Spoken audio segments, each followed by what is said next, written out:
Hello, hello, hello, कैसे हैं आप सभी लोग? उम्मीद है सभी स्वस्थ होंगे, मस्त होंगे, ज़बरदस्त होंगे। जैसा कि आप जानते हो हम लोग क्या यहाँ पे यूजीसी नेट के लिए सारी क्लास सॉल्व कर रहे हैं। हम लोग इतिहास विषय को देख रहे हैं। पेपर 1 की क्लास अभी कंटिन्यू चल ही रही है। पेपर 1 की क्लास अभी कंटिन्यू चल ही रही है। पेपर 2 की क्लास में आपके साथ थोड़ा मस्ती-मज़ाक में आ जाता हूँ, कर लेता हूँ क्लासेस, है कि नहीं? तो पेपर 2 आपको पता है आपको सबको आता है, बट आपको क्रम से चाहिए यूजीसी नेट के लिए। और जैसा कि आपको पता है आपकी डेट सामने आ चुकी है। दिसंबर में आपके एग्ज़ाम्स हैं। दिसंबर, जनवरी में आपके एग्ज़ाम है और साथ ही एमपी सेट के एग्ज़ाम भी आपके जनवरी में होने वाले हैं और सेम टू सेम सिलेबस है। कोई एक शब्द ऊपर-नीचे नहीं है। एमपी सेट का जब नोटिफ़िकेशन आया था उसमें सीधा लिखा था टू द पॉइंट कि भैया जो सिलेबस यूजीसी नेट का पीएसआईआर नेट का होता है, वही सिलेबस आपका एमपी सेट का है, पेपर 1 और पेपर 2 का। तो ये समझो आपके लिए खदान मिल गई है, मौका मिल गया है। यदि एक में अपने आपके हथियार कमज़ोर पड़ जाते हैं, तो दूसरे में अपने हथियार माँझ के लगा सको। तो बहुत अच्छा चांस मिला है। सारे काम-धंधे छोड़ के बैठ जाओ, पढ़ाई करने बैठ जाओ। जितना अधिक हो सके पीवाईक्यू क्वेश्चन कर लो, पीवाईक्यू प्रैक्टिस कर लो। मैंने सारे पीवाईक्यू करा करके पेपर 2 के लिए हिस्ट्री सारे पेपर, ठीक है ना? और पेपर 1 के लिए भी आपके लिए क्लास चल रही है, पेपर 1 के भी पीवाईक्यू आपको कराए जाएँगे। टेंशन मत लो, मैं खुद कराऊँगा साथ में। ठीक है, चलो। तो शुरुआत करते हैं आपके लिए। आज का टॉपिक है distribution of the Neolithic settlements in India. आपकी नवपाषाण बस्तियाँ भारत में कहाँ-कहाँ पर थी, वो देखते हैं हम लोग। अब देखो, एक साथ क्या है, भारत बहुत बड़ा है। हो सकता है यहाँ पे अलग टाइम पीरियड हो, यहाँ पे अलग टाइम पीरियड हो, यहाँ पे अलग टाइम पीरियड हो, यहाँ पे अलग टाइम पीरियड हो। जब मैंने ऐसे बनाया भारत, तो आपको इंडिया का माइंड ऐसा आना चाहिए इंडिया का मैप में, ठीक है ना? ये इंडिया आपका ऐसा कुछ, ऐसा आपको लेके चलना है माइंड में। अब मैप यहाँ पे सही नहीं आता, कोई दिक्कत नहीं है, आपको समझ में आ रहा होगा, ठीक है ना? ऐसे आपको लेके चलना है इंडिया, ऐसे। यहाँ पे, यहाँ पे, यहाँ पे। हर जगह पे आपका टाइम पीरियड अलग-अलग हो सकता है। जैसे बात करें भारतीय उपमहाद्वीप में अधिकांश जो न्यूलिथिक आपके सेटलमेंट हैं, न्यूलिथिक आपकी साइट्स हैं, वो 7000 बीसी से लेकर 1000 ईस्वी के आस-पास की हैं। कितने? 7000 ईस्वी से ईसा पूर्व से लेकर 1000 ईसा पूर्व के, ठीक है ना? आप देखो, शुरुआत करते हैं उत्तर-पश्चिम में। या सबसे नवीन बस्तियाँ कहाँ मिलेंगी आपको? सबसे नवीन बस्तियाँ नॉर्थ वेस्ट में मिलेंगी और ईस्टर्न साउथ में, ठीक है? पुरानी आपको कहाँ? प्राचीन कहाँ पे सुनना? प्राचीन आपको पश्चिम उत्तर भारत में मिलेगी और नई आपको नॉर्थ ईस्ट में मिलेगी, ठीक है? यार ईस्टर्न पॉइंट में और सदर्न में आपको मिलेगी, ठीक है ना? बात करते हैं पश्चिमी उत्तर भारत में। पश्चिमी उत्तर भारत में कौन-कौन सी बस्तियाँ थी? मेहरगढ़ आपकी एक प्रसिद्ध है, जो भारतीय उपमहाद्वीप की सबसे प्राचीन नवपाषाण बस्ती, 7000 साल पुरानी है। कल भी इसके बारे में पढ़ा था हमने। तो गेहूँ और जौ आपको मिलता है, व्हीट एंड बार्ले यहाँ पे मिलता है। गाय, भेड़, बकरी के पालन के, पशुपालन के साक्ष्य मिलते हैं। क्या? कृषि और पशुपालन के साक्ष्य मिलते हैं और स्थायी जीवन के साक्ष्य मिलते हैं। कल मैंने देखा था गॉर्डन चाइल्ड महोदय ने क्या नवपाषाण काल को नवपाषाण काल क्रांति कहा है। कहा है कि नहीं कहा है? ठीक है। अब आते हैं विंध्य क्षेत्र में, तो विंध्य क्षेत्र में आपको कोल्डीवा मिलेगा, कोल्डीवा मिलेगा। यहाँ से आपको चावल की खेती के सर्वप्रथम प्रमाण मिलते हैं। क्या? आसपास 5000 ईस्वी के आसपास, 5000 ईसा पूर्व के आसपास की क्या चावल की खेती के आपको साक्ष्य मिलते हैं। यहाँ पे आपको चौपानी मांडो एंड महागरा भी दिखेगा, जो कि नवपाषाण संस्कृति से संबंधित था आपका, ठीक है ना? कश्मीर क्षेत्र में हम लोग जाएंगे तो बुरजोम, उपकराल, यहाँ से गर्तावास, मिट्टी के बर्तन, हड्डी के औजार मिले हैं। साथ ही साथ मानव के साथ मानव सॉरी बुरजोम से क्या मानव के साथ कुत्तों को दफनाने के साक्ष्य मिले। जॉइंट ड्रिल आपको मिले, संयुक्त समाधान आपको मिले, क्या रखना है आपको। मध्य गंगा घाटी में चिरांद आपको मिला है। क्या? मिडिल गंगा वैली में आपको चिरांद मिलता है, जो कि नवपाषाण कालीन बस्ती होती है। इसमें आपको चेचर, सैनुआर, तारनदीप, ये भैया आपको याद करना है। मैंने पीवाईक्यू से उठाया ये चीजें, क्या आपके ये सारे पॉइंट ना आपको पीवाईक्यू से उठाया, प्रीवियस क्वेश्चन से उठाया है, ठीक है ना? चिरांद तो आपको याद रखना है, मध्य गंगा गंगा घाटी बिहार में मिलता है ये। एक अन्य में आपको चेचर, सैनुआर, तारनदीप, ये भी अब क्या है आपके मध्य गंगा घाटी में नवपाषाण कालिक स्थल है। बात करें गोदावरी, अब देखो यदि मैं आपको बात कर रहा हूँ, आपको मैप दिखाई दूंगा आपको।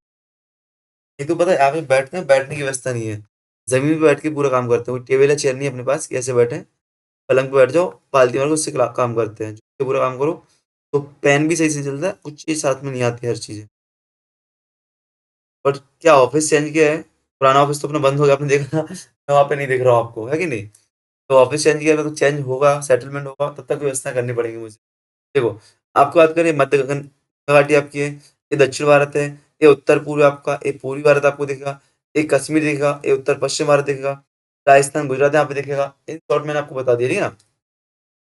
दक्षिण भारत में गोदावरी नदी के किनारे आपको क्या कई पाषाणकालीन स्थिति दिखती है। क्या? नागार्जुनकोंडा, पिकलियल, हल्लूर, मास्की, उतनूर, संगनकल्ली, पय्यमपल्ली। क्या? मास्की, संगनकल्लू, पय्यमपल्ली, ठीक है ना? पिकलियल, हल्लूर, नागार्जुनकोंडा इत्यादि इत्यादि आपको साइट्स मिलती है दक्षिण भारत में। ठीक है ना? बात करें नॉर्थ ईस्ट इंडिया में, पूर्व भारत में, तो असम, मेघालय में गारो पहाड़ियों पर। क्या? असम और मेघालय में गारो पहाड़ियों पर कई नवपाषाण बस्तियां मिलती है, कई आपको नवपाषाण काल की बस्तियां मिलती हैं, तो क्या दोज होली हेडिंग्स आपको देखने को मिलेंगे, ठीक है ना। दोज होली हेडिंग्स आपको यहाँ पे देखने को मिलेंगे पूरे उत्तर भारत में। बात करें हैबिटेशन अधिवास की बात करें, अभी अधिवास की बात करें हैबिटेज की, तो अब यहाँ पे सुनना कर्तावास कहाँ से, अब तो वही चीज आपकी कल रिपीट हुई थी वही आज की रिपीट हो रही है। अब एक चीज समझ रहे होगे, कंटेंट तो बाइलिंगुअल बनाया है, साथ में वो जिस तरीके से बनाया गया है, चाहे पेपर 1 का कंटेंट हो चाहे पेपर 2 का कंटेंट हो, एक चीज को कम से कम 3 बार रिपीट करते हैं। भाई आप क्लास में भी मुझे 30-35 मिनट दे रहे हो, तो आपको चीजें क्लास में याद होनी चाहिए। क्या आपको चीजें क्लास में मोस्टली याद होनी चाहिए, है कि नहीं।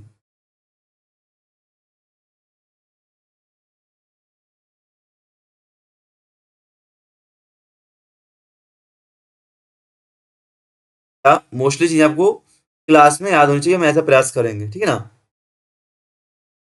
ठीक है ना, तो हर चीज रिप्लाई देंगे। गर्तावास कहाँ पे मिलता है आपको, पिट ड्वेलिंग कहाँ मिलती है आपको, बुर्जुम में मिलती है, और गुप्त कराल में मिलती है।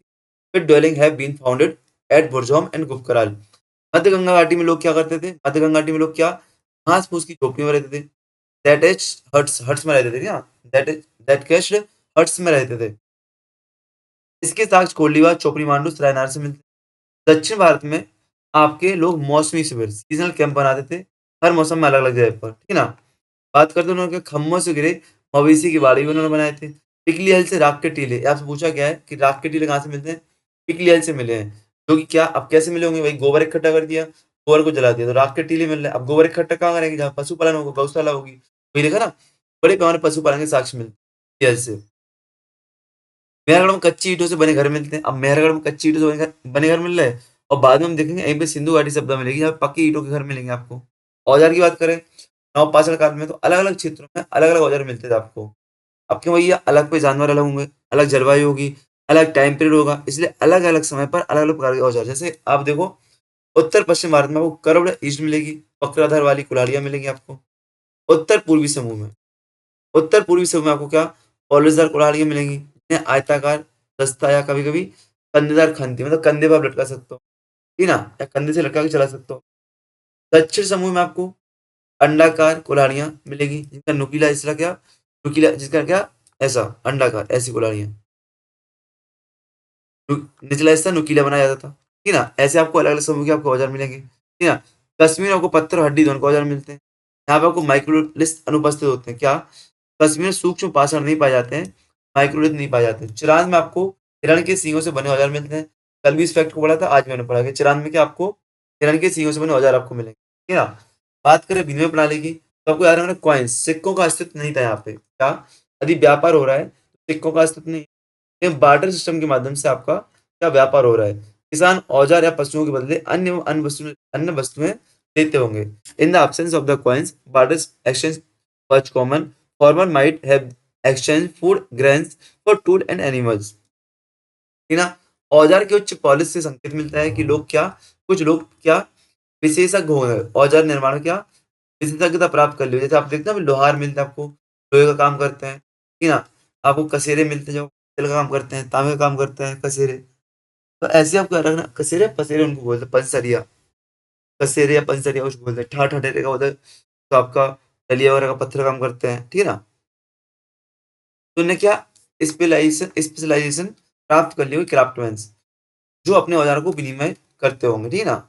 गुप्त काल में मत्स्य भाले, फिश स्पीयर्स और वाणागर आपको मिले हैं। एरो हेड्स आपको मिले हैं, ठीक है ना, वाणागर, फिश स्पीयर्स आपको मिले हैं, ठीक है। चलो इस सारांश लेकर उसको रिवाइज करना आप कहाँ पे क्या मिलता है, ठीक है। अब आते हैं मेहरगढ़। अब कुछ ऐसी साइट्स हैं जो आपके लिए महत्वपूर्ण है, कुछ ऐसी साइट्स हैं कुछ महत्वपूर्ण है, उनके बारे में साथ साथ देखते चलेंगे हम लोग, ठीक है ना। तो मेहरगढ़ पाकिस्तान के बलूचिस्तान में, पाकिस्तान के कहाँ पर है, बलूचिस्तान प्रांत में, बुलंद दर्रे के पास है, कांची के मैदानों पर है, कांची के मैदानों के पास है आपका मेहरगढ़। बोलन नदी यहाँ से निकलती है, कोयटा से 150 किलोमीटर दूर है, याद रखना। कौन सी नदी, मेहरगढ़ से बोलन रिवर, बोलन रिवर आपकी निकलती है। यदि बात करें मेहरगढ़ में पूर्व वर्धमान नवपाषाण संस्कृति, प्री पोर्ट्री न्यूलिथिक से लेकर समृद्ध हड़प्पा सभ्यता, मैच्योर हड़प्पा सिविलाइजेशन निरंतर बराबर, मतलब कि क्या नवपाषाण काल के शुरुआती दौर से लेकर सिंधु घाटी सभ्यता तक, घाटी सभ्यता तक निरंतर यहाँ पे विकास देखने को मिला। यहाँ पर 8 सांस्कृतिक स्तर मिलता है, अब सुनो 8, यहाँ पे क्या 8 सांस्कृतिक स्तर मिल रहा है आपको, 8 सांस्कृतिक स्तर आपके बहुत शानदार फैक्ट है।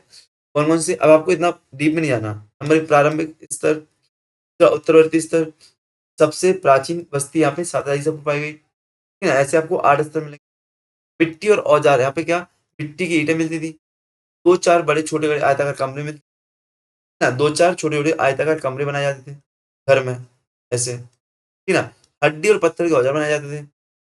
एक विशेष तकनीक ये थी कि लकड़ी के हत्थे में हड्डी के टुकड़े रोल से कसकर हँसिया, हड्डी का टुकड़ा ऐसा क्या लकड़ी का टुकड़ा लिया, इसमें क्या किया हड्डी लगा दी। तो हँसिया टाइप से सुना दिया, ठीक है ना? कृषि, तो जौ और बारले, मतलब जौ मतलब बारले और व्हीट। बारले और व्हीट की यहाँ पे खेती होती थी। यहाँ पे गेहूँ की तीनों किस्में आपको मिलेंगी। अलावा अलूचा और खजूर के बीज भी यहाँ से मिले हैं। क्या? अलूचा और खजूर के जले हुए बीज भी यहाँ से मिले इस टाइम पे। ठीक है ना? अब आते हैं अपन नेक्स्ट ताम्रपाषाण, चालकोलिथिक एज। क्या? चालकोलिथिक एज की बात करें हम लोग, चालकोलिथिक एज की बात करें यहाँ पे मेरगढ़ में चालकोलिथिक एज की बात करें तो यहाँ काल फेज 2 में आपको क्या यहाँ पे 5000 ईस्वी के आसपास ताम्रपाषाण काल मिलने का संकेत मिलता है। कब क्या? सिंधु घाटी सभ्यता से संबंधित है। सिंधु घाटी सभ्यता कांस्य युगीन है। कांस्य युग के पहले ताम्रपाषाण और उसके बाद ताम्रपाषाण। 5000 ईस्वी पूर्व यहाँ पे क्या आपको ताम्रपाषाण काल मिलता है। इस समय लोग मिट्टी के बर्तन यूज़ करते थे। कोठरियाँ कतारों में मिलती थी, बहुपक्षीय इमारतें ऐसी। ठीक है? संभवतः गोदान रहे होंगे, अनाज भंडार, मतलब क्या अब आपका अधिशेष उत्पादन होने लग गया है। अधिशेष उत्पादन आपका होने लग गया है, ठीक है ना? चलो, गेहूँ, जौ के साथ-साथ कपास, अंगूर की खेती यहाँ पे की जा रही थी। ठीक है ना? कब्र, मानव के साथ बकरी समाधान मिले मेरगढ़ से। मानव के साथ बकरियों को दफनाने के समाधान यहाँ से मिले मेरगढ़ से। यह पशुपालन और धार्मिक विश्वासों के प्रारंभिक संकेत के प्रमाण मिलते हैं यहाँ से। ठीक है ना? यदि मेरठ की बात करें, इन शॉर्ट में रिवाइज कर लेना इसको, पीडीएफ आपको दे दी गई है।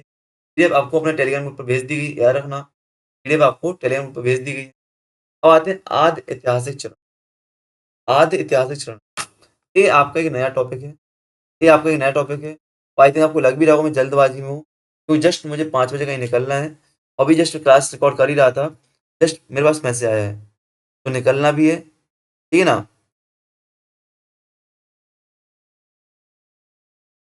4 मिनट है बस, इसमें वीडियो भी अपलोड करना आपकी और निकल भी जाऊँगा इसमें, ठीक है?